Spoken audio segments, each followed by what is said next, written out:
Hello, everyone. This is Patrick P. Long, author of the book Ordinarily Extraordinary. And I am here to kind of give you a little making of about the book, a little behind the scenes of this is episode 3 of my show.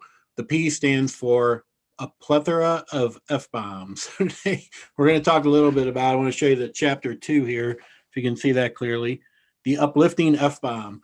So in March of 2019, my wife began having strokes. She had a 3.5 year battle with breast cancer. And we were in the ER the night she had her first big stroke. And the stroke affected her speech. And we were kind of going up and down. We didn't really know what was happening to her at the time. We thought it could be a stroke. We weren't sure. We weren't sure why she couldn't speak, and all these things. But we reached a lull. There were just medical professionals, doctors, nurses, technicians in and out of the ER, for a while. And we kind of reached a lull where there wasn't anybody in the room, just briefly. And in the middle of not being able to say a word, not be able to communicate or talk at all, Melanie just looks at me dead in the eye and just says, fudge. Just obviously not fudge, the actual word, clear as a whistle, like clear as a bell. The one word she never lost the ability to say was she could still drop an F-bomb clear as could be. And so in my book, I've never been a person who's really bothered by that word, use it. I use it in the book quite a bit in different scenes where it's appropriate. And, when some editors, publishers had read the book and some other beta readers and other people had read the book, I got a lot of feedback telling me maybe I should cut that down or cut it out, things like this. And I won't get into all the reasons. They had actually multiple different reasons, a bunch of reasons why. It kind of made sense and this and that. But at the same time, I was kind of reluctant to do it. I just felt like, well, that's real. That's who we are. It's how we are. Again, I think if there's ever a time when, it's just the only word that'll do, or it's appropriate or proper to use it, when your wife's had a 3.5 year battle with breast cancer and she's dying and dealing with strokes and everything else, and then she does pass, it's going to come up. And, in the book, there's a bunch of that. And so, I used it. I finally conceded. I kind of did. Again, I didn't like the idea. It almost felt like censorship. It almost felt like just, limiting artistic expression or your artistic license to do it. But I mostly conceded. I didn't entirely concede, but I decided I'd cut down the number of instances. And, we changed the title to F-bomb and use F-bomb instead of the actual word, or use a little asterisk punctuation, in different places. But when I first went in, I had the whole document in Word, the whole manuscript, all in one file, so I could just do a search.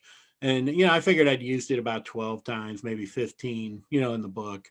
So I go and do a search and actually find 47 instances of it.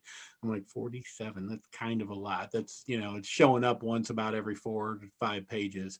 I'm like, okay, I could see people are sensitive to it. That seems like a bit much.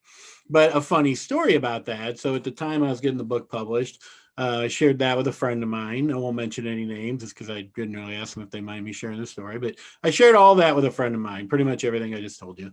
And this friend went out to lunch with another friend of ours. Who's an older lady, spiritual woman, religious, proper, and, not someone who runs around cursing a lot. And, she told her what I just told you. And the older woman, said, well, I get that. I kind of agree. You should get it out of there. She's like, I'd be reluctant maybe to possibly recommend it to my friends if I felt like there's a lot of that in their vulgarity. So they're going on eating their lunch, and they're not going into any details, but the older woman who'd said that was sharing some difficult things she was going through with her family or kids, and some very, very emotional stuff. And in the middle of a crowded restaurant, all of a sudden, as she's sharing this stuff and she's getting worked up and frustrated, she yells out the F-bomb and just like shaking her hands at her side of her head. And she kind of collects herself and for a few seconds, and then looks up at our friend and kind of gets a stunned look on her face. And she goes, Patrick's right. Sometimes that's just the only word that'll do. So now you kind of know the background and making of how we became F-bomb or F asterisk or punctuation or something in the book. And, now the 47 instances have been cut down to about 15, but it's a little bit of why the plethora of F-bombs isn't quite as bad as it was originally. But, yeah, I just want to share with you all. Thank you for watching this episode. If you're watching on YouTube, please click the little thumbs up, or subscribe to the channel would be great. Or go to my website, www.patrickplong.com. Don't forget the P in the middle, patrickplong.com. It'll be in the little graphic at the end of this video. And, subscribe to alerts on my website.